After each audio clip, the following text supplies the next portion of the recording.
لیکن پھر اللہ کے رسول سے اس نے سوال کیا کپڑے کا تو اللہ کے رسول نے اسے کپڑا دیا۔ اللہ کے رسول نے منع نہیں فرمایا، اسے کپڑا دیا۔ تو ہمارا مذہب کسی کو یہ نہیں چاہتا کہ کوئی پیاسا مر جائے، ہمارا مذہب یہ نہیں چاہتا کہ کوئی بھوک سے تڑپ کر مر جائے، کوئی بغیر لباسی گھومے ٹہلے۔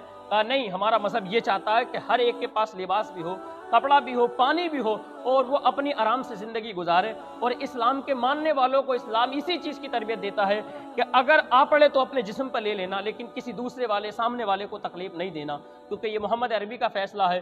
وہ کعبہ جس کو گھومنے کے لیے، جس کو دیکھنے کے لیے، جس کا طواف کرنے کے لیے لوگوں کی حسرتیں دل کے اندر امٹ کر رہ جاتی ہیں، امڑ کر رہ جاتی ہیں، اور وہ دنیا کو الوداع کہہ دیتے ہیں۔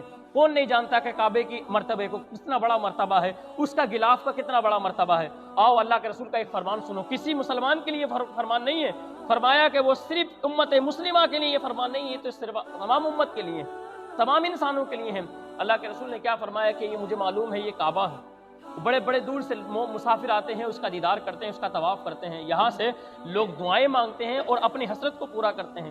لیکن اللہ نے کہ رسول نے کعبے کی طرف انگلی کر کے کہا کہ کعبہ میں معلوم ہے، میں جانتا ہوں کہ تیری عظمت کتنی بڑی ہے، تیری شان کتنی بڑی ہے، لیکن یہ بات بھی یاد رکھنا کہ میری امت کے ایک فرد سے زیادہ نہیں ہے۔ بتاؤ کتنے قدر ہے اللہ کے رسول کی دل کے اندر امت کی۔ کہا کہ اگر کوئی تجھے 100 مرتبہ توڑ دے اور پھر اس کے بعد جو ہے بنا دے، مجھے تکلیف اتنی نہیں ہوتی جتنی میری امت کے کسی فرد کو، کسی شخص کو جو ہے ستایا جاتا ہے، اور اس کو جو ہے بغیر گناہ اور بغیر تکلیف، بغیر عذر جو اس کو ستایا جاتا ہے۔ کہا کہ مجھے اس سے زیادہ تکلیف ہوتی ہے کہ کوئی کعبے کو توڑے۔ تو پتہ چل گیا کہ اللہ کے رسول کا فرمان سنو، کوئی 100 مرتبہ کعبے کو توڑ دے مجھے تکلیف نہیں ہوتی، اس سے زیادہ تکلیف اس بات کو ہوتی ہے کوئی میری امتی کو ستائے، اس کو تکلیف دے بے وجہ۔ تو آپ سمجھے، بتاؤ کتنا بڑا مرتبہ ہے کعبے کا۔